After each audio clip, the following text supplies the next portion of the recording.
My bad, my bad, my bad.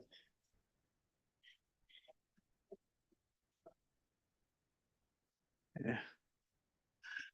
All right. Okay, we're We're good? Okay, all right. Um, Good evening, everyone. I'm gonna go ahead and call to order the meeting of the City of Bloomington, of the Committee of the Whole of the City of Bloomington.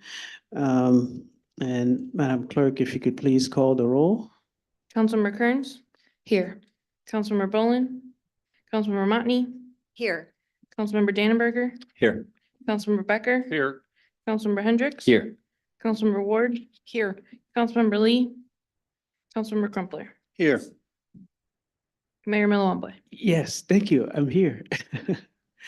So we're gonna go to public comment. Do you have any public comment? We have two people registered for public comment. First up, we have Serena Fit. Okay, public comment is an opportunity for speakers to provide their views and feedback to the city council. It is also an opportunity for the city council to listen and hear diverse points of view. To maximize the impact of public comment and show respect for the expression of all views, speakers should maintain civility and focus on city issues. Speakers must identify themselves for the record, but are not required to give their address. Each speaker is given the floor for 3 minutes, and the council does not respond or engage in debate. Any speaker that engages in threatening or disorderly behavior will be deemed out of order and their time ceased. And I will stop you at 3 minutes exactly, not personal, of As long as you do it for everybody. course. Hi, I'm Serena Fish. Numerous backdoor things in the neighborhood. I'm actually here tonight to say thank you very much for a couple of things. One, cleaning up the tent city. I hope we're still going to be very diligent about where things may pop up again. But thank you. I know it was a hard thing to do and follow through on, but we in West Side appreciate the fact.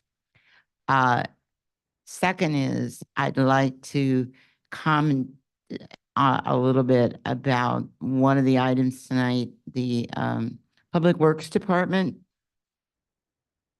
I have been very impressed, as have a lot of people on the West Side, with the work that's been done. Every time you turn around, there's a new sidewalk, there's a new street, there's a new curb. And thank you. I know it's taken a long time. I know it's a lot of money, but it's really starting to show up. And at least in our neighborhood on the West Side, we appreciate it very, very much. And thank you for saving my tires. Thank you. Thank you. Next, we have Aden Rivera. Adam? They registered online to speak in person. Oh, They okay. don't appear to be here. Okay. We also did not have any emailed public comment. Okay, thank you. We're gonna move on to the consent agenda, and there are no items on the consent agenda, so it's all approved. We're going on to the regular agenda. Item A, presentation of Public Works Department sidewalk and resurfacing experiment updates as requested by the Administration Department. I'm gonna turn it over to City Manager Jurgens to introduce our wonderful speakers tonight. Thank you, Mayor and Council. And as the council and the community is aware, we started a continuous improvement initiative a couple of months ago and wanted to give you an update on a piece of that tonight. From a panel, we'll have Josh Hanson, our compensation and process improvement manager, Mose Ricky, our public works director, and Colleen Winterland, our assistant director of public works, to talk specifically about the work they've been doing to help the community investigate and potentially try and get ahead with some of our sidewalk needs and some of our other pavement needs. So with that, I'll turn it over to Josh. Thank you. And before I get started, I want to say thank you for your comments, Ms. Fish. Definitely helps to, kind of add some validation to the work that we've been doing. So Earlier this spring, we had talked a little bit about continuous improvement, some of the work we've been doing internally. Can everyone hear me? Yeah, yeah, better. No? Can you hear me now? Yeah, better. I feel like the old Verizon commercial, right? So earlier this spring, we had had some dialogue as part of the annual retreat, just to talk about some of the work we had been doing internally from a continuous improvement perspective, and also some of the work we now want to take on more externally focused, directly impacting citizens and residents of the community. So tonight, we really have two different pilots, proofs of concept, experiments, whatever you want to call it. Bottom line, some options for the council to consider moving forward. So if you don't mind shifting to the next slide. First thing I want to talk about are the sidewalks. Obviously, that's a high priority, not just for our community. As part of some resource groups that I'm attached to, this has become a hot topic, especially post-COVID nationwide. So from a current state standpoint, we obviously track those internally on our end when residents do give us a call and let us know about a sidewalk issue. That backlog has grown over the last several years and continues to maintain where it's at today. Resolution typically today is managed by third parties. We have several different groups that we work with primarily. We do remediation in tandem with the resurfacing program. So for example, if you do, if your house or residence or, a business owner and you do lie within an area that we're going to do a resurfacing project, chances are you're probably going to get a new sidewalk. However, if you don't, if you aren't impacted by that directly, probably not going to happen. At least that's what's happened in the last several years.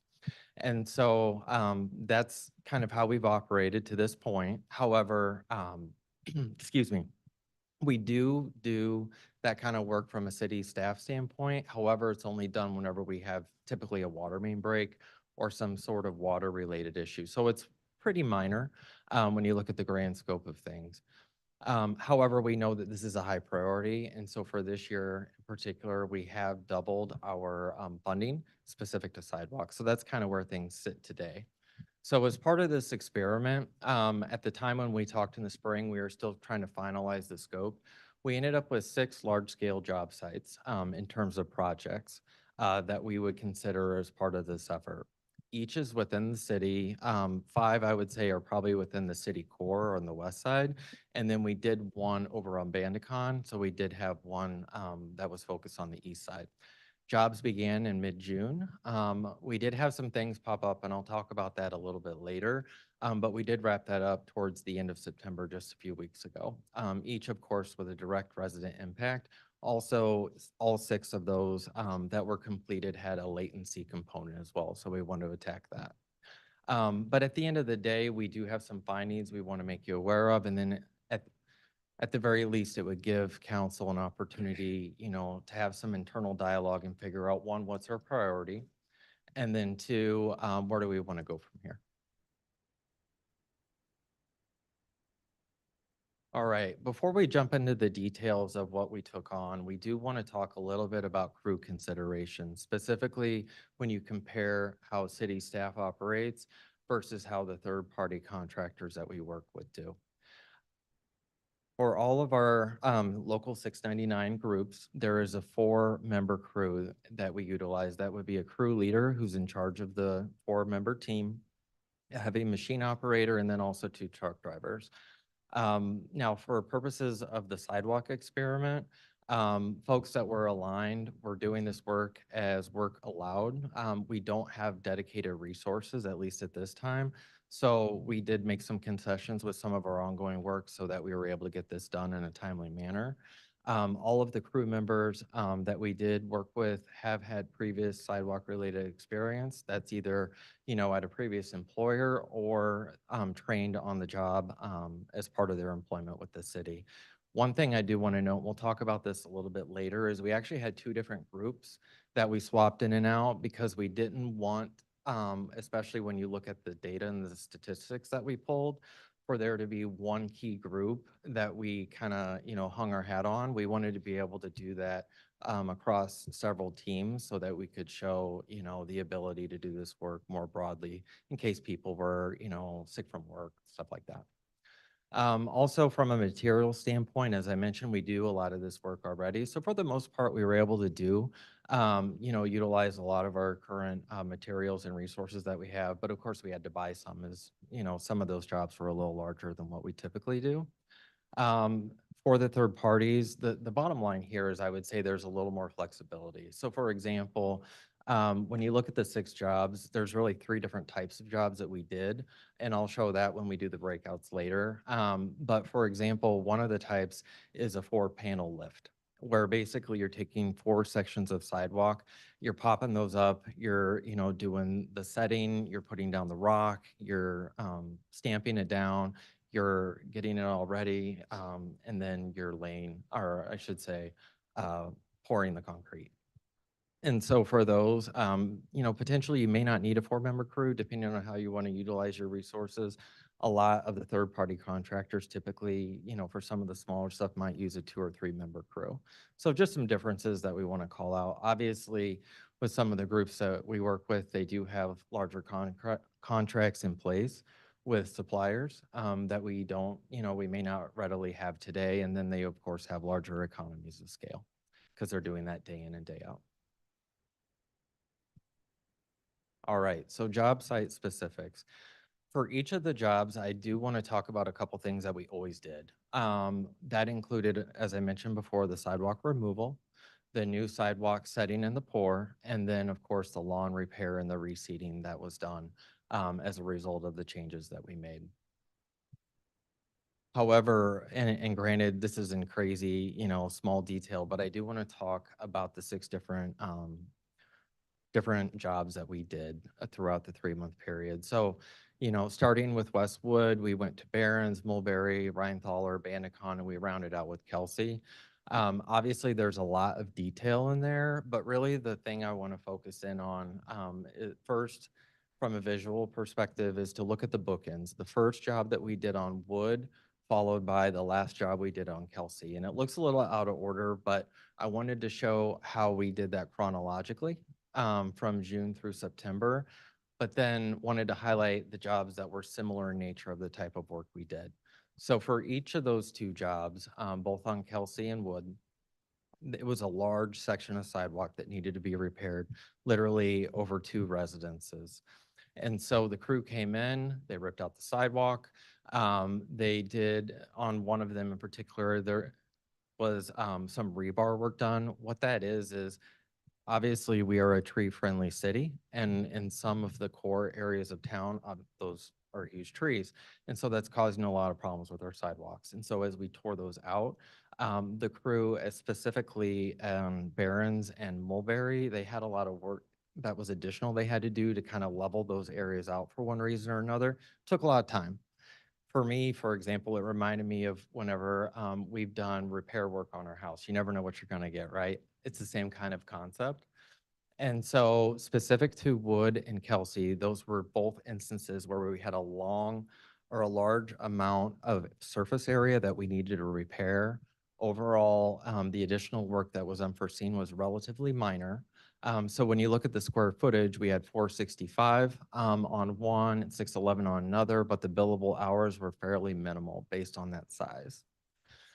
Next, as I mentioned, we had Barron's and Mulberry. So on Barron's, that's over by Growing Grounds. There were 3 different residences that we corrected there. Large trees. There was a lot of work to do there. Also, too, there was a driveway replacement that needed to happen because there was some asphalt repair. And so we needed to lay that asphalt as well to match what had been done previously. Bottom line, took a lot of work. So when you look at that, you have 720 square feet, which isn't that much less than Kelsey, but the number of billable hours was more than double. So it kind of shows you, obviously I'm a metrics person. My background is in compensation, benefits, all that good stuff, but the numbers only tell you one part of the story. The other thing I was going to mention too was on Mulberry, we did a full boulevard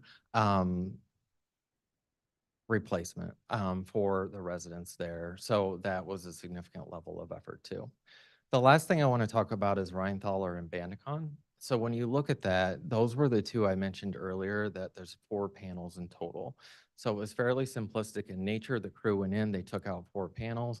On one of them, there was some minimal rebar work done to help make sure that we didn't have any issues with the tree roots moving forward, but it was a pretty small tree. Didn't take a lot of extra effort. So 100 square feet, one of them, total billable hours was less than 24. The other one was at 46. So any questions on that? No. Are you done? Yeah. No. I'll keep going. Sorry, there was a lot there, so I just wanted to be sure. Okay, yeah, next one. All right, so let's talk numbers. So the reason why I wanted to talk about that is that now we have the full scope as part of our after action review that we did. Once you get past the billable hours, we worked with the team to basically do a write-up or a cost build where if the city were an actual contractor, how much would we charge the city for the work that we had done? And so that's what that column is. That is our true total cost, and that includes all labor, all parts, all materials that we utilize throughout the entire process. And then we boil that down to a cost per square foot measure. In this industry, that's the industry standard, and it kind of helps you understand, where are you at? Are you good? Are you high? Or are you low relative to the market?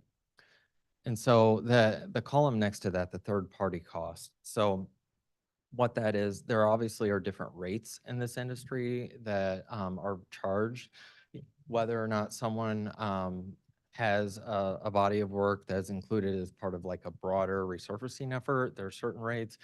However, for this, because these are more of one-off type activities, it's a different billable rate. And so we used the third party that we work with the most, whatever their standard billable rate is for this type of work. And so you'll see in that furthest column, difference from city costs. Depending on the type of work that we did, we were either significantly above costs as what we would have been charged if a third-party contractor had done the work.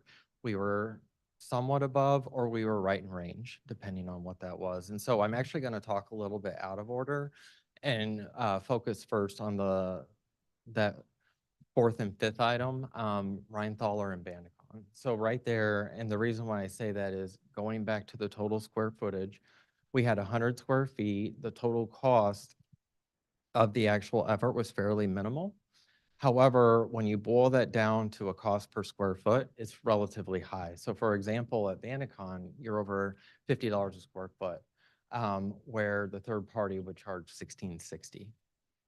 And so we know there are some economies of scale that we've already identified that we'll talk about in just a little bit, but that's kind of the extreme piece. Now, kind of somewhere in the middle is Barron's and Mulberry, where the total cost of those efforts each was over 20 grand. Because I was there for several days for each. It was a very large effort. However, we would have had a similar cost using a third party, but ours was still more expensive.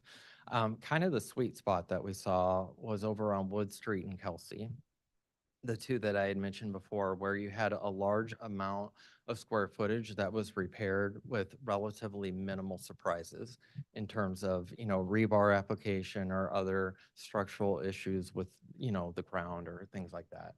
And so over at Wood Street, we were right in range at 1704 per square foot. The third party cost would have been 1470. And at the bottom over on Kelsey, we actually were a little lower than what we would have been charged at 1890 per square foot, where the third party cost would have been right under 21.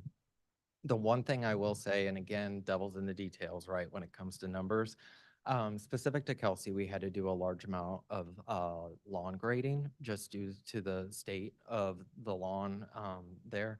And specific to one of the contractors that we work with locally, we are charged $4 a square foot if they were to do that themselves. So that's kind of what offset that. So when I talk about that, there isn't really that much different. Each job is different, and that kind of lets you know at the end if you're high or low, or if you're winning, some might say. Okay.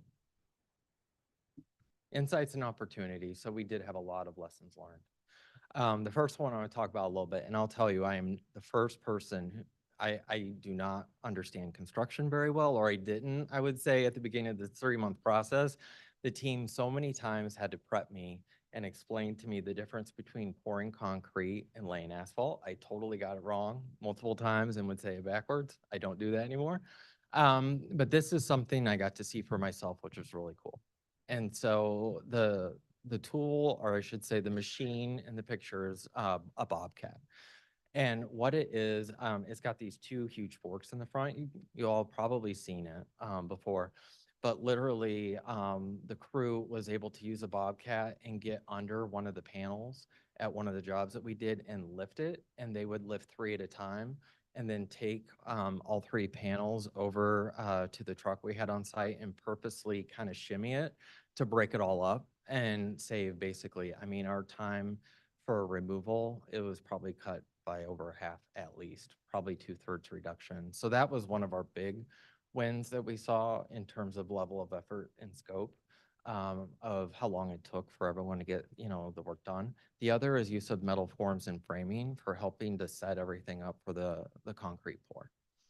And so the third thing I would do want to mention is employee collaboration. It is kind of cheesy because I've been in HR my whole career, over 20 years. I should know this, obviously, and I do. But for me, it's been really cool to see firsthand how working with the departments that you serve internally can change your perspective. And I would say the reverse. I am a numbers nerd by trade. I get it. I kind of embrace it. I don't really care. But people here, I would say, in the city think of me only at that. And so as part of this process throughout the summer, I think the guys on the crews and Mose and Colleen as well have kind of gotten to know me in a different light and vice versa. And hopefully we serve as a good, testament or example of something we want to continue to embrace moving forward internally. Now, in terms of competing departmental priorities, I did talk about that a little bit, and of course, Mose and Colleen can give you the details. But we did have a number of emergency sewer repairs throughout the summer that got us, shifting gears and helped to, take things longer. I know of at least one time when I was on site, we did have a delay with concrete, which you wouldn't think, since a lot of, the supply chain issues have kind of course corrected for the most part over the last couple of years, but we did see a little bit of that as well. So that and weather. I mean, obviously it's summertime. Yeah, it's hot, but there's a lot of storms. So we had some delays there too. And then in terms of potential future enhancements, so if we were to do this work moving forward, obviously we would want your guidance and direction in terms of what the scope would look like. But there are a couple things we've already talked about wanting to do. The first one is site selection. So we have, like I mentioned, that list, the larger list of sidewalk repairs across the city that have been reported, to kind of chip away at some of those total costs that we had highlighted a little bit earlier. One of the things we'd like to do is have our jobs be spatially closer to one another so that it kind of, not eliminates, but it minimizes some of the time it takes to travel from one site to the other. As part of this proof of concept, as much as it was to show the final dollars and cents for us, the second piece for us internally was to prove more broadly that our folks do have the knowledge, skills, and abilities to do the work today. I don't know if not everyone knew that before, so that it kind of served a dual purpose. We know that now, so that's, kind of been there, done that, but we do want to focus in on how to be even more strategic on how we would do that. So for example, like if we were to choose a 4-panel job, I wouldn't just go, back to Banacon and do another 4-panel. I would try and do like 4 panels in a row so that they could knock those out in like a day or two. And then you kind of get more of an economy of scale when it comes to price per square foot. The other thing too that we would want to embed within our group is broader lessons learned and knowledge sharing. And part of that too is the way we're structured. Like I mentioned, 4-member teams. The teams get to really know each other, work very well together. We kind of want to broaden that so that as we learn new techniques and new ways to save time, money, what have you, that we're able to more readily share that across the department. All right. Second experiment, and this one has not, I will throw that out there, it's not yet completed, but we did want to give a quick update on the resurfacing effort. I know a couple of months or so ago, there was a proposal that was brought to council's attention and passed. We are currently working through, as part of that proof of concept where we rented a repaving machine for 12,500 a month from Altofer. But we wanted to give everyone a flavor of, where we've been, where we're at, and where we want to round things out by the end of November. So just to recap, it's kind of a similar story on the resurfacing front. Work is primarily completed through third parties. However, our city staff does do some resurfacing, but it's very small in nature. Really, very minimal. As we have potholes, we tend to repair them. However, they're thrown by hand. So it's a lot different than obviously a resurfaced road, what that would look and feel like. Now, in terms of that scope, as I mentioned, we rented, the machine. We're in mid-flight on that. We're focusing our repaving on residential and secondary roads in need of repair. We know the primary ones are already getting looked at, so we really want to focus on areas that may not get that attention today. And of course, this is an opportunity for us not to just, showcase potentially where we can do, but get your guidance and direction on where we might want to head moving forward in terms of different sourcing. All right, so as I mentioned, expanded operations, we throw by hand today. So what does that mean, in reality? If we do have a full crew working on that, they can lay 27 to 29 tons a day. That's kind of the average that we've seen over the last 3 years. The problem is, and this is another one, until this summer, I had never had firsthand experience with asphalt. But I was given that opportunity. It is heavy, crazy heavy. And I just lifted like one. And so like a scoop. So I can't imagine doing that day in, day out. It'd be really, really difficult. So obviously there is the job injury component. The other thing, and it makes sense once the crew told me about it, is the wave potential. So obviously when you're throwing it by hand, it can be a little uneven anyway. It's not fully pressed. And so as, roads reopen and you have cars driving over them over time, there's the potential for that asphalt to, kind of drift based on the direction of traffic. We call that waves. So there is that potential with the work, the way it's done today. Specific to the feed paver that we're using, and this is a picture of the crew one of the days after we had started utilizing it. So obviously there's a greater scope, right? Because you're using a large machine to get things done. Job injury is less, higher job satisfaction, all the HR type stuff. The other positive in that is you do have a higher quality end product. So you really can't see it because it's embedded in the machine, but there's a 1,500-pound roller that's under there. So as you put the asphalt in and it rolls it out, it automatically is putting that pressure so that it's a more consistent set. Also, the asphalt's hotter, so you get higher adherence or bonding to the material below it. So as of the 8th of the month, we had 6 days complete, 42 tons of asphalt a day. That really doesn't tell the whole story though, because the first day was training. This is a different, kind of component where with sidewalks, we already had the skill set. We just needed to kind of showcase it. With this tool, we did not, or the machine. And so the crew really had to figure out how to use it. We were trained in it. They've gotten good at it. And in the following slides, we have some more information on that. The only thing I do want to highlight for the group as this may be considered is that if this were a component of our strategy long-term, there would be a higher need for city staff.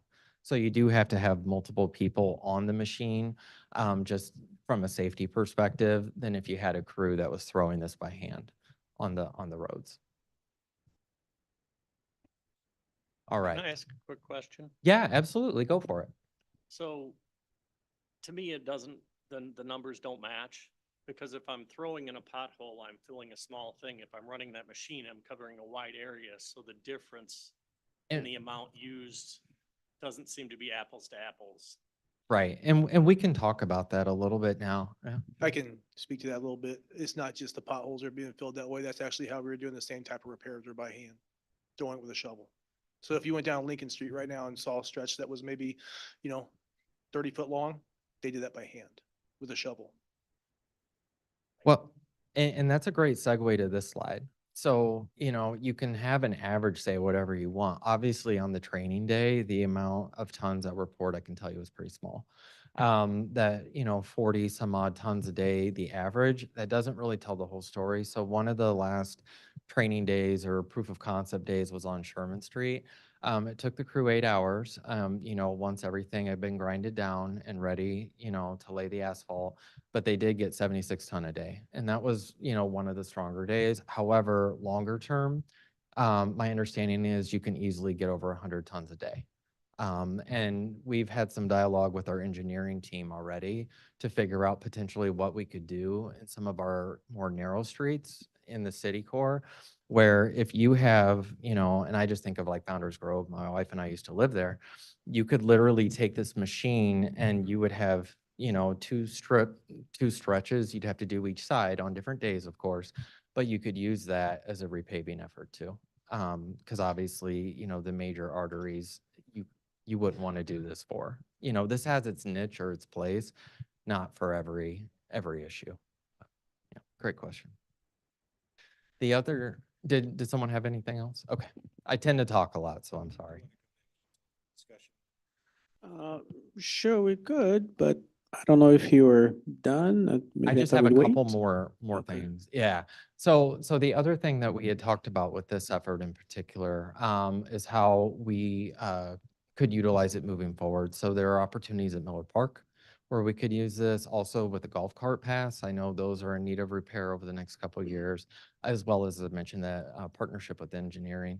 Also, after November, when we're done, we'll do our after action review. Very similar to the sidewalks, we will get you some statistics on the total cost, how we would compare, if this were done externally. And then in December, we will provide that along with some other continuous improvement work we're doing with more of the general departments too. Okay. Well, thank you. Questions? Councilman Motney? So, yeah, I mean, I will allow if someone else wants to go first or, so first of all, I just want to say thank you. And the sidewalks and streets continue to be the number one thing that we hear from the people we represent. I think I'm probably saying across the board. This is so important. And I do think in some regards, in the sidewalk test, there's a little bit of selling your opportunity short there in the comparisons. Because the first time you do something, even if you're bringing together people who have previously done something similar or may have some capability, is always the longest. And then you get better from there. I have just a few questions to kind of understand, first of all, the sidewalk test. Did the crew know, well, let me ask it another way. The comparison that you're providing for a third-party cost, is that just averages? Or is that analogous to them bidding that specific work? It's the actual numbers. It is, but it's a little bit of apples to oranges, at least in my opinion. Because obviously, the groups that we work with, they want, the bulk, right? That's how you get the, the scope, this, synergy, all that. And so we use the CDBG numbers for fiscal year 24 that engineering has directly from these groups. I think the question that I would have to them, like if we were to give them a call, would be like, hey, would you go out over on Rheinthaler and do 4 panels? I don't know. I don't know if they do that. So again, I mean, it's a comparison, but in reality, if we could do the work exactly with them the way that we did it without kind of bundling different issues, I think it'd be a hard sell. Right. Yep. I mean, that's the point I was trying to get to on that. It is really their rates, but it's not job specific, Yeah. which you've already identified your transportation waste, your setup and takedown when you have a small job, et cetera, that's just going to inflate your hourly rate. So Yeah. again, I think you're being a little bit too hard on yourself with how these calculations are being done. Secondly, the rates you're using internally, those are fixed overhead employees, right? They are. So what was the opportunity cost there? I mean, if that available labor was there to go there and do these experiments, again, the cost comparison, it's fixed overhead. So just kind of talk me through that if you're kind of following why I'm asking that question. Yeah, yeah. And I just want to be sure we're on the same page. Are you talking about the actual cost per employee or just the overall billing rates that we're using? Well, I'm talking about the fact that these are internal employees and we're paying for them anyway. Right. So if they can be allocated to this work. Yeah. Doing a cost comparison to what we would be paying in addition to that Mm. for a third party to do it, really, it under, represents the true cost right. of that external work. Sure. Is that making Yeah, sense? I got you. Okay, did the team know the external labor rates when they were going into this? I mean, and this is where you talked about camaraderie, you talked about collaboration, and I've seen this, in other organizations where it's like, hey, this is what we'll pay the third party people to do it. Can we beat it? There's a different, and granted, not the first time, but the second time, the third time, it can motivate people to say, hey, let's apply Kaizen. Let's apply team-based problem solving to figure out how we can actually not only improve our own rate, but in comparison to them, but also beat it. And that's why I wondered if you had shared with them these numbers going in, or even an estimate, and what would happen if you did. Yeah, yeah, it's great, great idea, great comment. At the time that we had begun, obviously we didn't have the comparison. And as the different jobs continued to kind of be fleshed out and completed, we did have an idea of how we compared to the market, but we did not share that with the employees. But definitely something, if we were to do a similar effort in the future, something we could change. If I could just add to that comment real quick. Sure. Also, as we worked through the process, we did have to do some market research to find out what those actual costs were. And obviously, we wanted to be expedient with the experiment. And so we didn't have all that information beforehand, but I understand what you're asking. Well, this is why, again, the first time and then the second time and then the third time, and then, you're going to keep getting better. And another thing where I think, again, it's maybe being a little bit hard on yourself. This is kick out work. I mean, you already identified that these are kind of exceptional cases as opposed to the everyday running of the business cases. So there's almost always going to be an inflated rate per hour of work per square foot in this case than if you weren't doing that. And one thing that that I wanted to ask is how many people on a team are the third-party contractors sourcing? Yeah, it can widely vary. Some of the teams can have 6 to 8 tends to be the average for the large jobs, but even like one day, and talking with engineering, we can have a dozen up to 20, and then as little as maybe 2 or 3. It widely varies based on the piece of work they're doing. I think a good example of that is if you would go out and take a look at some of the work that's being done by some of the contractors in town now, you would see the size of the crews they have completing that work. So my last question really is about the sidewalk grinding for vertical displacement. Can you just briefly reference how that process works today? Is it all third-party outsourcing? And is that something that you perhaps considered or would consider for your next experiment? We do, we do some grinding in-house, smaller scaled. We've been trying to do some different things downtown to prevent the trip hazards. Right. However, right now, as you know, there's so many grinding situations that need to happen in the city. It's just went to a third party because we don't have the staff. So I think that would be a really good thing to crunch the numbers on. And I guess what I'm observing now from kind of watching the My Bloomington app and the different things that come in is a lot of things really are kind of one-off. We're going to take it, we'll pull the ticket, we'll go do it, we'll come back. And I guess I would offer like this concept of next issue avoidance, or if somebody's out there, if they see the next panel over, or they can see, 30 feet down that they've got another one. You talked about the transportation costs to get to and from the site.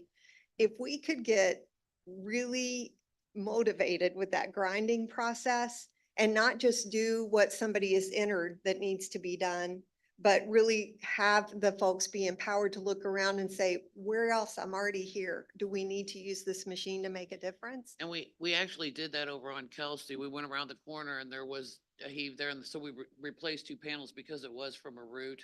So while we were there, we just went ahead and did that. Just to piggyback onto that, you know, to your point, it was our crews that were out there doing the work that noticed and requested to be able to do the job to completion, so. So with that grinding thing, again, it just seems like from watching people do it, that would be kind of a, not a kick out. It's the opposite of the kick out. It would be something that you could get in a rhythm of doing. And then without that lead time of having to third party it out and all of that kind of stuff, you could really make a visible impact on this community quickly with a focused effort like that. Thank you. Councilmember Crumpler and then Ward. Thank you, Mayor. Josh, thank you so much for all the detail. I guess I have sort of a broad question. I'm wondering, these experiments you talked about, and I understand that, you know, you're just getting started on a lot of the work. You began your presentation this evening by talking about the backlog of sidewalk work particularly. And we know over the years that, you know, it's been hard to get caught up. And, you know, as a result, is there any sense in either of your, particularly in your sidewalk experiment, that the work is getting done more quickly than it has in the past? In other words, you know, are there sort of preliminary findings or whatever word you would use to suggest that this process is speeding up the ability to get things done more quickly in our community? Could you I talk think about it's, that? I think it's probably too early to say. Just because, you know, we've had 6 so far, there have been learnings that we could apply. But similar to your question, and then also similar to your comments earlier, Sheila, that the group is gonna get more synergy and they're gonna get better. I don't know necessarily how things were done in the past. My understanding is there was a period of time where maybe, you know, the amount of work that was allocated or the funds that were allocated to sidewalks, it shifted. And then obviously we all were home for, you know, a year or so. And that kind of changed, you know, how we see our communities, and it is a high priority and it should be, again. So, you know, I think for me in particular as a citizen and resident of the community, it's great that we're aligning money to our infrastructure to, you know, make our community an inviting place to live. Unfortunately, we don't know yet, but in terms of like at least from here on out, we will have the data and the process and the measures to be able to see, you know, hey, we can do X, Y, and Z in this amount of time. And if someone were to ask, do you know if you're winning? We can tell you. Thank you. Councilmember Ward. Can I just ask a question related to his question? Yeah. What was the wait time Oh, from report to Yeah. completed fully? some of these had been over a year for some of these. Councilmember Ward. Thank you for this. I've learned a lot tonight already. Oh, thank you. I'm curious, how were the sidewalks for the experiment chosen? Yes. A lot of them were chosen based on the type of work. And so it kind of goes back to, you know, and I probably should have said it more. But part of the focus was, yes, on the numbers, obviously, I'm a numbers dude, but really it was to make sure that we have the ability and we can confidently say that we can do this work. So for example, on a couple of the, you know, the different jobs that I talked about, we didn't really focus in, or I should have done a better job really telling you about the pitches. We've really focused in on that. So for example, like on wood, and I learned stuff I've obviously never known before, and I never would in my typical role, but it's really cool to know that. Like whenever they were doing the sidewalk mix, they had to mix in a different amount of water because there was a slight slope. And so they had to make sure that once you pour it, it doesn't go bloop all the way down. Stuff like that, that you wouldn't even think of unless you were in that kind of work. And so really, whenever we worked with engineering, the focus wasn't so much on the location. It was the type of work and also the volume, because a lot of the work that we've done today, you know, we do remediation, yes, but it's the urgent stuff. It's the small stuff. We can do a couple panels if we blow out a water main, stuff like that, or this is bigger, a lot bigger, and it requires a lot more integration with the group. And then also, our suppliers, here in town, that we may not typically do. And so that was really kind of the reasoning or the rationale behind it. Two more questions. One question is, this is broader than just the experiments, but the 50/50 sidewalk program still exists, right? Yeah. So given that, are there other circumstances besides the water main work where the city would pay 100%? Or I- is it just the 50/50? Is it? That's my understanding in talking with the team. He's correct to the Yeah. 50/50. It's not highly utilized, and perhaps that needs to be better publicized. Okay, and then a question from a constituent in the 1200 block of Roosevelt. There's a lot of sidewalk repair being done, and it's not clear to me whether it's part of the 50/50 thing or whether it's part of the something else that's 100%. But they want to be clear, is the for lack of a better word, the landscaping, the dirt work that has to happen afterwards. Yep. Is that something that's part of that whole project, or is that up to the property owner then to do? It would be included. So as part of the repair work, they, put the dirt back to where it was. They'll even add new dirt and then they'll seed it. There's a special seed mixture that they use, that basically, you can't kill the stuff. They showed me it. But if there's anything above that the resident would want, they would need to do that themselves. Okay. If I could too, Molly, just real quick to speak to the first part of the question you asked. It's a testament to the skill sets that we have down in Public Works, and the type of work they can do. And it's amazing at what these staff members can pull off, however, at what cost, right? To perform these experiments, these same staff we had to have some inlet work that wasn't done, water ditches weren't done, cave-in work that might not be done, road panels couldn't be done. So we don't have different people for each one of those jobs, right? These people wear a lot of different hats. And I just think they're to be commended on the jobs they do, and especially the fact that, the preparation for them to take on these experiments for short term, the short duration of time for them to kind of dive in and take care of this for us. So the actual areas in which were picked specifically, again, in conjunction with engineering to show the type of skill sets we had. So it weren't just straight pours. They weren't all linear. They weren't flat, right? We had some root remediations that had to be done. We put radiuses in the concrete. It shows a true level of skill they have in our department. And I think from my perspective, I went to almost every job and got to know, the primary crew that we worked with. There was one a little more than the other just based on availability. Obviously, like I said before, I got to know them differently, but also the appreciation for the work they do day in and day out was amazing. Very, very serious about each person's role. And they talked me through exactly what they were doing and why, and why it mattered. It was pretty cool to see. Well, thank you. It looks like we don't have any other questions. Definitely appreciate your work. Nice to see these experiments, and hopefully we can use those insights for better decisions in the future. Cool. Thank you. Very much. Thank you, Mayor. Appreciate it. And just real quick, I'd like to say a special thank you to everyone that helped out with these experiments from our staff.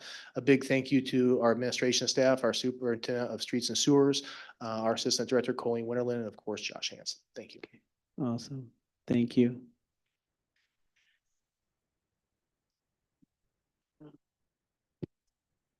Now we're going to move on to item B, which is a presentation by the Bloomington Housing Authority as requested by the Administration Department, and a presentation by Tasha A.J. Scott. Hope I said that right. Ajay Scott, yes, I thank just got, you. okay, I'm awesome. just dropping by to say hello today, so I don't have any answers to any questions that you might have. So it's just a brief presentation, just to say hello. Next slide. I'm just going to go over briefly a little bit about myself, talk to you about our 5-year plan, our goals and objectives, and then I'll wrap up. So my name is Tasha Ajay Scott. I've had about 22 years' experience in affordable housing. I've worked with several housing authorities across the nation. Some of my larger contracts have been with San Francisco Housing Authority, Oakland Housing Authority, Chicago Housing Authority, that's not too far away. And I've also worked with mid-size and small housing authorities. I have a master's in public administration. I also hold a California brokerage license, and I have several industry certifications in housing. So yeah, just to let you know, I'm from California, and this will be my first winter in the snow. Check on me, please. First of many, many, many. Yes, thank you so much. Next slide. So I thought it would be a good opportunity, since I'm introducing myself, to go over the 2025 annual plan. As we've wrapped it up, it kind of gave me a really good outlook on where the agency is moving forward to, our goals, putting together a progress report, and discuss significant amendments and modifications to our previous annual 5-year plan. So I'll talk to you a little bit about that, the direction that the Housing Authority is going in, and then I'll wrap up with the conclusion. One of the goals from our new 5-year plan that was just adopted by the board is resident services. What I have gotten introduced to in your community is partnerships are really important. And we are looking at an overarching goal to really solidify those partnerships to help educate and empower our residents and our applicants that are coming in. So we have 4 objectives to make sure that the Housing Authority meets that goal. Slide. Another one of our focus areas is in the Housing Choice Voucher Program. One of the challenges that we are noticing in the Housing Authority is that the fair market rents have went down in the area, which is really surprising. And it creates a challenge for our voucher holders to find housing that we're able to subsidize.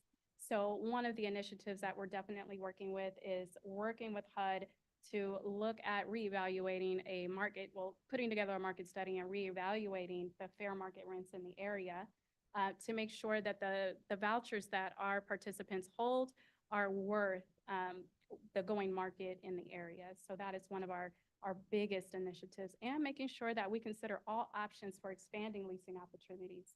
That means working with special purpose vouchers that may be available through HUD, and gaining access to those special purpose vouchers that also come with supportive services, and expanding our project-based program with the Housing Authority. So definitely looking at all options to explore and expand housing in this community.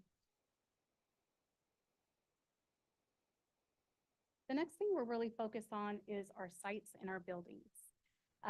We have 3 objectives that we're really working on just to make sure that we're carefully planning for the most effective use for our Housing Authority buildings and sites.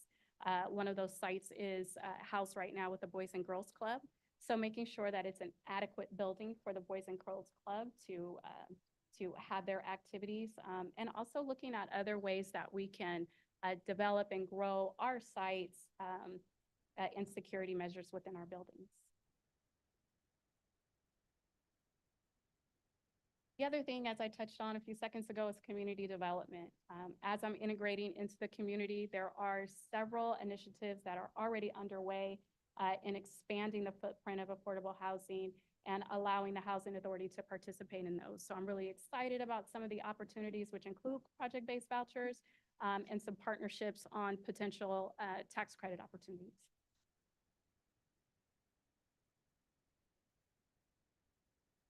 And the next thing, of course, is staff development, investing in our staff, investing in, evaluating the outcomes, preparing them for all of the changes that HUD has that come down the pipeline, and continue our success in the affordable housing arena in Bloomington and McLean County.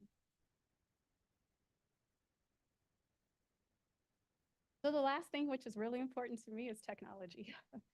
Moving to make sure that we have adequate system of records, adequate way of securing our documents and our tenants' information, and we're able to move as quickly as possible to get individuals housed. So definitely making sure that we utilize our technology and advancing our systems.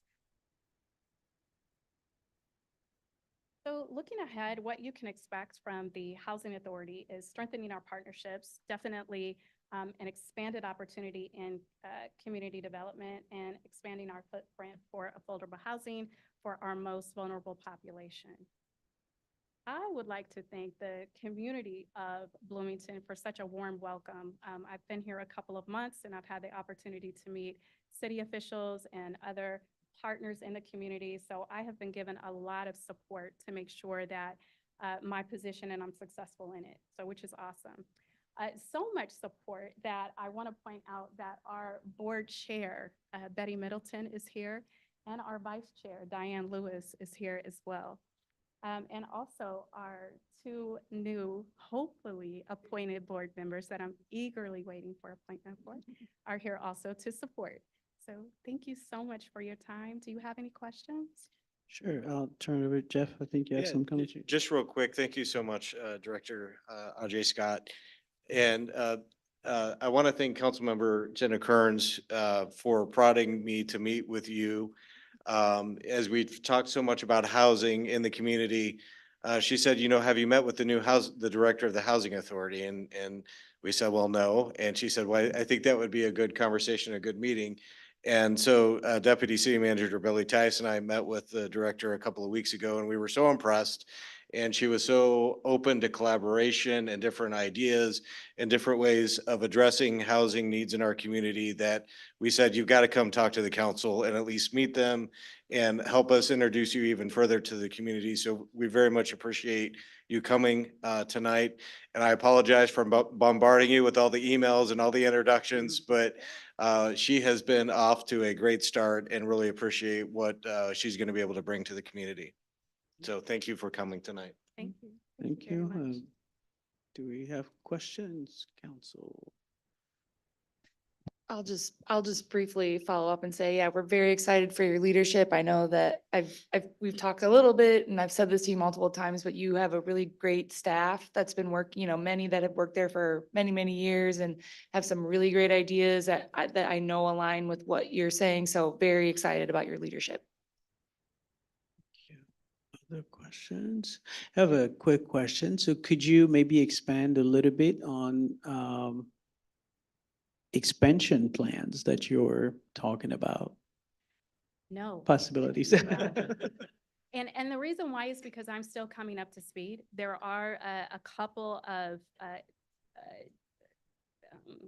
companies that have reached out. I think that there are a couple of PBB projects that are already underway. I do have meetings to conversate and see where those, where they are in their process. Right now, because it's such a busy time for housing authorities, we've been really, really inundated with getting single audits completed, working on the 5-year plan, and making sure that all of our goals are met for the housing authority. We're also preparing for HUD to come, which is super exciting. They'll be here the last week in October. So our departments are preparing for that. And then still kind of connecting the dots. Who does what with who? And how the community works. So trying to really understand the community and the needs of the community as well. So I will definitely would love to bring you a report back on some of the projects that are underway, including our capital improvement projects, where we have a big project that's starting to convert some of our efficiency units into 1-bedroom units. So I would love to come back and provide more detail in regards to those capital improvement projects and where we are with some of the project-based units and the community partnerships in building and developing more affordable housing in the area.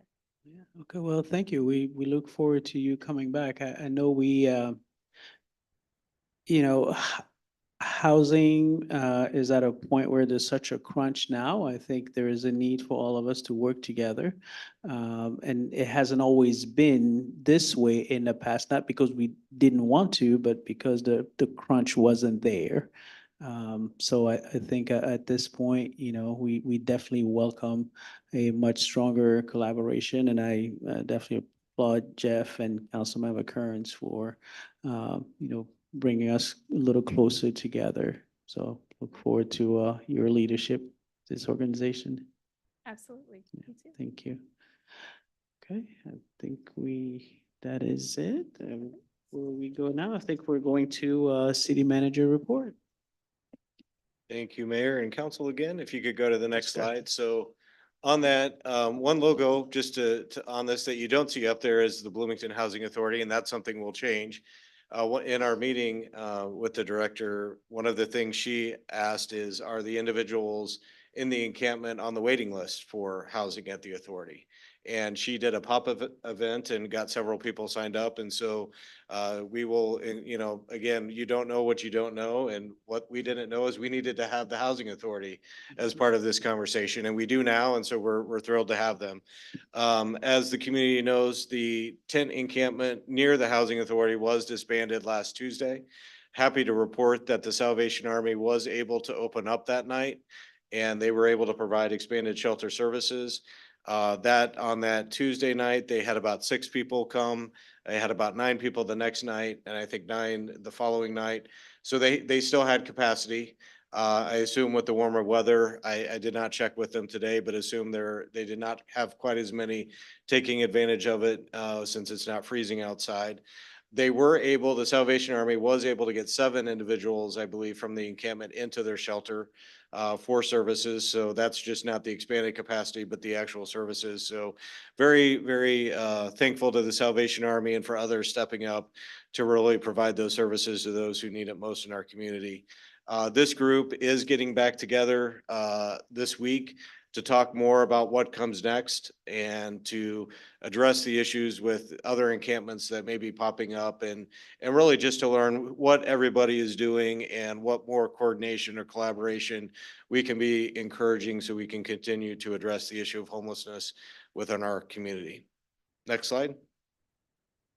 Want to thank Public Works. It's kind of a Public Works night, but they completed the bulk pickup last week. They completed it on schedule. And so we appreciate that with no real hiccups. And again, those crews do a great job. Really appreciate the working relationship we have with them and with the administration there in Public Works, and hope they keep up the great work. And then finally tonight, the next slide, just want to highlight again, the Bloomington Bison had their home opening game this weekend on Saturday and then on Sunday. For the Saturday home opener, there were over 4,000 tickets that were sold. And then when you combine the Saturday and Sunday games, it was over 5,600, less of a crowd on Sunday. But I'm told, it takes a while to pick up sometimes on those Sunday afternoon games. On Saturday, I think they sold over 1,000 hot dogs. I've got a can, you can see a can of the Bison Blonde Ale that K Grove came up with. Sold, I think, over 1,000 cans of that this weekend or on Saturday. So that's becoming a very popular beer. And my understanding is they also now have it for sale at K Grove Brewery as well. But just really excited to have professional hockey back in the city. And thanks for all the support of the council and the community for this. And it truly is a family entertainment. It's not just going and watching hockey. As you can kind of see the blow up tent that they have where the players come out and the different things that they've got. It really is good family entertainment. We hope the community will continue to support it. That's all I have. Okay, well, thank you very much. Is there a motion to adjourn?